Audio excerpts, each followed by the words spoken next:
Hello, I'm the Angry Spork, taking issue with G.I. Joe reinstated. Many Joes were infected by nanites that are slowly killing them to replicate themselves.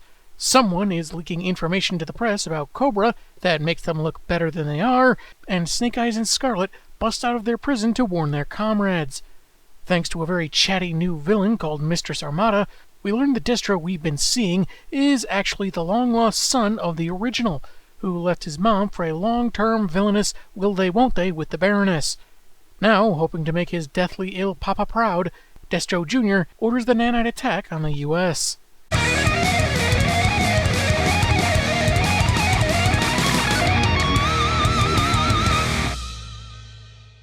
Issue 4's cover is pretty cool, and evocative of the 80s cartoon. Soldiers dropping from the air, and a Joe Cobra fight on the White House lawn. Not nearly enough Lady J for my liking, but what are you gonna do? We begin with news captions that change reporters a couple of times, talking about what previous chapters of the story insisted would happen. Blackouts, people stricken with mysterious illnesses, and, as Flint worried last issue, military weapons dissolving into ash in mere moments.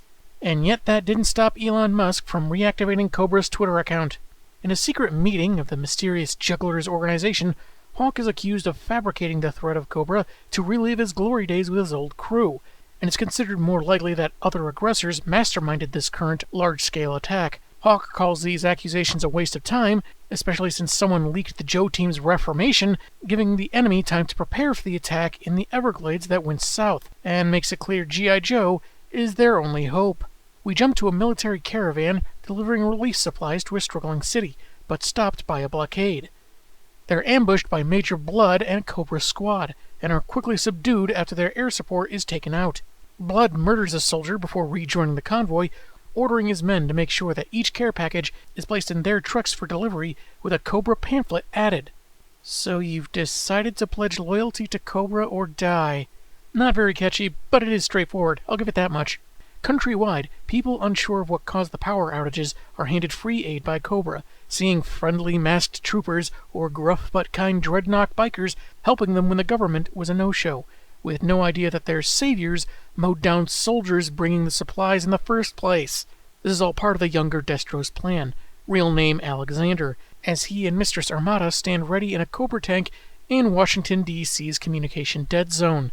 He reveals that he can't take over the country more quickly because the nanobots don't survive long without a human host where they can live off proteins.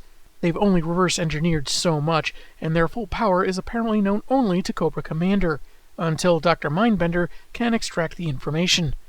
Somehow, this is when Lillian thinks he's gone too far, calling him delusional and desperate for his dad's attention. Taking over the country, threatening and murdering people, that's okay. The technology they've been using fine up to now, not doing well in the open air, somehow that's the straw that breaks the serpent's back. Seriously, this book is almost as topsy-turvy with relationships as Naruto Shippuden. Almost. Destro Jr. thinks it's better this way. A sudden takeover wouldn't ingratiate himself to the masses, make them want to obey or fight for him. Back in Scotland, Mindbender is preparing to use a device called the Brainwave Scanner to get what he needs from the commander, though it's uncharted territory in both the number of attempts and how far the mites have driven him bonkers. Drapeface warns that the stars will rain down on them, just before a mysterious figure throttles one orderly and throws a fatal amount of throwing blades at the other. As I said, the stars will rain down on you. That's right, Abe Vigoda's been alive this whole time, and he owed me a favor. Several Joes are waiting to take on Cobra in D.C. when Duke arrives fashionably late. Everyone commenting on how he's in fighting gear instead of the suit he's been sporting for 3 issues. Thanks for the compliments. Why don't you sorry sacks get on board the wildfire choppers and tell me how pretty I am later? I'm serious, I found a 2-inch gray hair growing out of my earlobe last week, and I could use some positive reinforcement. And, I don't know, something about Jinx's mask zipping down the face like that is just off-putting. Like fetish gear, which, no judgments, just time and place is all I'm saying. Anyway, Lifeline checks in on the nanite-stricken Joes, trying to lift their spirits and saying they'll be fine soon enough. Stalker, your wife wants you to know she's thinking about you, and the General too. Why is my wife thinking about the General? No, I mean the General is also thinking about you. Oh, but he's not thinking about the rest of us. Shut up or I'm putting on Grey's Anatomy again. Distraught at his inability to do more for his comrades as their conditions worsen, Lifeline is reminded he's got a briefing. Shortly, he's explaining to Mainframe that even if they stop Cobra, the nanites in the Joes will continue to assault their systems like a virus until they die, and he doesn't know how to fight this threat. Until he has a light bulb moment. Since the mites attack mechanical and biological matter, he suggests reprogramming them to dissipate themselves into copies of the same cells they've been destroying. Of course, science magic! Why didn't I think of that? The plan could work, once they find the satellite Destro's using, and even then they'll need Lifeline's expertise. He's called to the biohazard ward, where Scarlet and Snake Eyes are contained in a quarantine chamber, having been infected with the nanites during their capture, and needing to stay put until it's certain they don't pose any airborne threat. Not sure why they had to get into their suits for this, but whatever. Fortunately, Spirit and Kamakura managed to not get infected, probably because they washed their hands thoroughly and stayed 6 feet apart on the plane ride home. Snake shows a piece of paper to Spirit, his way of asking a favor, and the tracker promises to have it for the ninja the next time they meet. The former lovebirds are left alone, with Scarlet wondering what this new secret is, suggesting that they let go of prodding and sneaking, since they could die here. Then we have this odd pose. It's not bad per se, just the angle of the shot is something more common when artists want to show off a character's curves, add a bit of cheesecake. Maybe that wasn't the intent, but I gotta say it kind of clashes with the tone of the scene. In the spirit of possible near death, she won't get a second chance to say she forgives him, so he unmasks and they embrace, Scarlet admitting she still loves the big jerk. Just make sure the mask is the only thing that comes off. You're in a giant mason jar, so privacy is questionable at best. After sufficient hassling, Zartan tells his daughter that, like the others in Cobra's higher echelon, he's infected with nanites, a revelation that makes the young woman want to kill Chrome Dome, which is the exact reason her dad keeps things from her. He further explains that the nanites can cure his condition, resulting from the corroding of the chameleon genes he's had for so long, and they may actually be doing the trick already. This quickly changes Zanya's tune, willing to do whatever it takes as long as her father is cured, but questions if Destro can be trusted to fulfill his promise. Metal-Face Jr. approaches, having heard some of this discourse, and displays the power at his command, thanking a guard for his service, then reducing him to dust in seconds. He was infected with a newer, more powerful strain of nanites, whereas the rest of his soldiers don't know whether or not they have them. Fortunately for Destro, Cobra tends to lean towards hiring anti-vaxxers. Near the White House, Duke gives a riveting speech to the Joes and the commanders who know the enemy's tactics. There's still hope they can do what the rest of the armed forces haven't, and take their enemies down. I read your book, you magnificent bastard! That's when Destro arrives with his army and attacks. They fire a wave of nanobombs, and despite the army's greater numbers, their weapons jam and even their tanks and armor is weakened, leaving them open to enemy fire.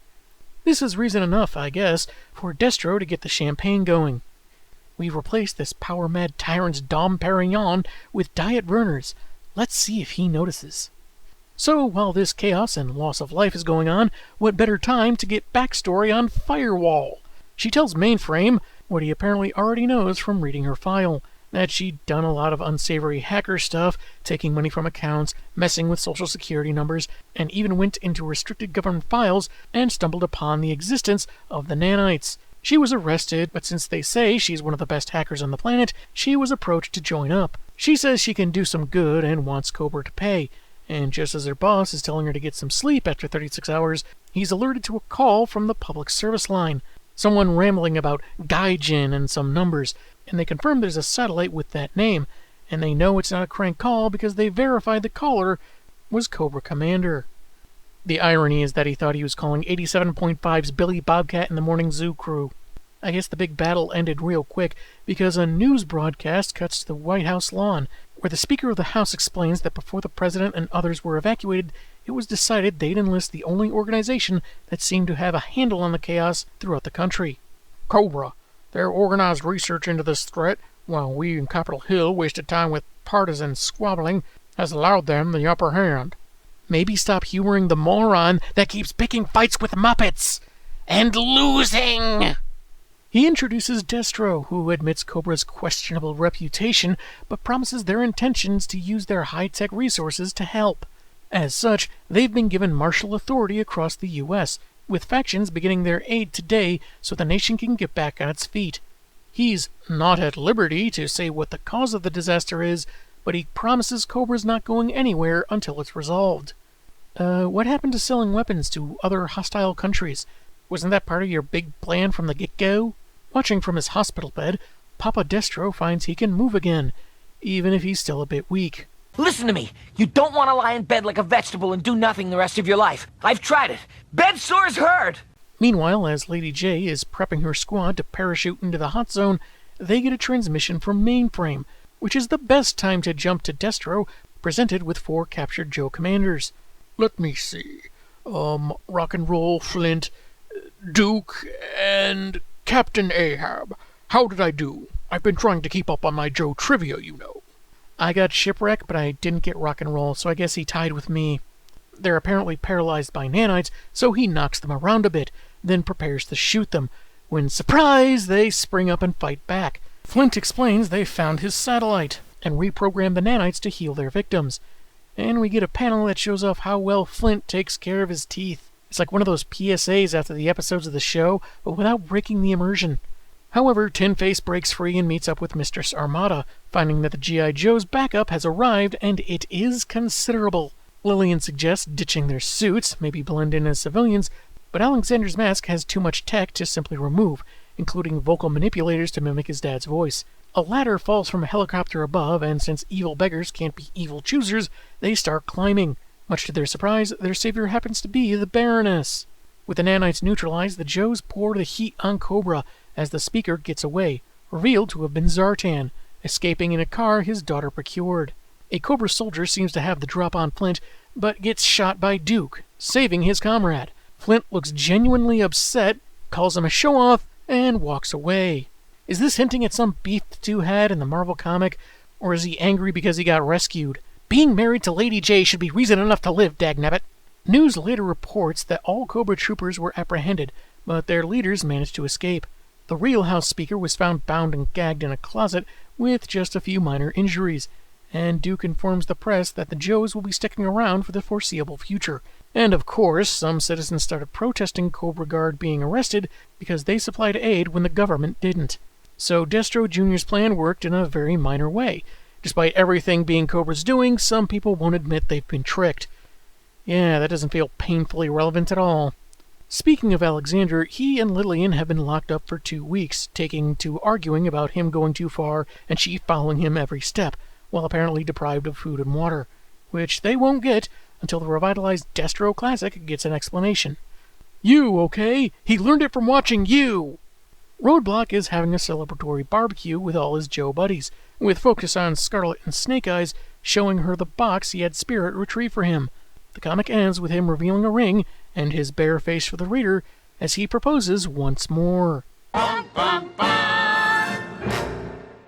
was G.I. Joe reinstated, a revamp that evoked a lot of the old cartoon, but might leave some readers that didn't collect the Marvel series scratching their heads a bit. The premise is solid, a nanite menace that does all sorts of destruction to technology, weaponry, and people. It's a good, unique threat for the team, a reason for them to regroup, and even a chance to bring in some new characters for some fresh blood. Unfortunately, some of that blood gets spilled by nameless newcomers, and most of the ones who seem to survive, that got named or seem to show potential as recurring characters, aren't really given much to do yet. The recruits that surprise their trainers don't really do anything. Damon shows up once and never again, and we get some real quick exposition on Firewall that does the bare minimum to make her seem sympathetic. It's fine if she committed some crimes and wants to make up for them, but why should we care? Did she steal from a bank account that left someone or their family struggling? Did her social security bumbling cause direct harm? It's never explained, so it hasn't got much impact. Still better than Harper Row. Alexander, however, goes a long way to be a new generation, and has a decent enough plan that he just up and changes. At first, it's about selling weapons to hostile countries that are likely to take advantage of a vulnerable U.S., and perhaps use the nanites on them for further profit. Then, out of nowhere, he decides to deceive Americans into thinking he's rescuing them from a mysterious threat. Both ideas are fine, but there's no real explanation as for why it changes. Almost like he's doing this on the fly. We also don't really get any follow-up on Cobra Commander, unless you count this bonus art after the story, which is really nice. But one can safely assume Storm Shadow rescued him, even if it's uncertain why just yet. We don't find out his plans for the nanites, but I think the story does fine without it. CC also seemed more lucid when he was being rescued, and since he was supposed to be driven nutter butters by the mites, I have to wonder, did he have some kind of fail-safe or something? Did he just get used to being crazy and that somehow made him less crazy? No explanation so far on Duke's mysterious disappearance that was mentioned early on, why Flint seemed so irritated that he was spared being shot in the back, and Billy, the commander's son, just kind of appears and disappears unceremoniously. He doesn't even show up in issue 4. And I kind of struggled with why Scarlet decided to just forgive Snake Eyes like that. Sure, she mentioned they might die and she didn't want to leave things as they were if that happened, but she was understandably upset that he left without explanation. They clearly have some means of communicating where she can understand him, but when he tried, she didn't want to, see it, I guess. Again, understandable, but she seems to forgive him for no reason at all. That makes me wonder, can she forgive him without knowing his reasons behind leaving? And can the audience be fully invested in her decision to forgive without better context for it? Just feels like an otherwise sweet moment that ended up a bit more hollow than intended. To be fair, this was the first arc of a new ongoing, so there's a chance that these things and more, like who leaked the info that benefited Cobra, got addressed in the subsequent 40 or so issues before the title ended. As for the art, it's okay, but not my favorite, to be honest. I think a lot of my problems are with the line art and the inking making some characters look overly chiseled, odd choices of angles, and some stuff that just didn't look right. Look at this guy! His left eye is several inches away from where it should be. Not to mention times some characters just didn't look very good at all. I'm amiable to most art styles, and I can forgive a lot. But I'm also rather shallow, so I deduct points for making Lady J less hot. 1,000,000 years dungeon! First Anko Mitarashi and Boruto, and now this. Don't judge me. There was also a pretty well-walked line between making this book about as safe as the cartoon, but giving it a more modern edge for the time. Sure, some terminology for digital tech may be outdated, but it didn't go out of its way to be needlessly bloody or take itself too seriously.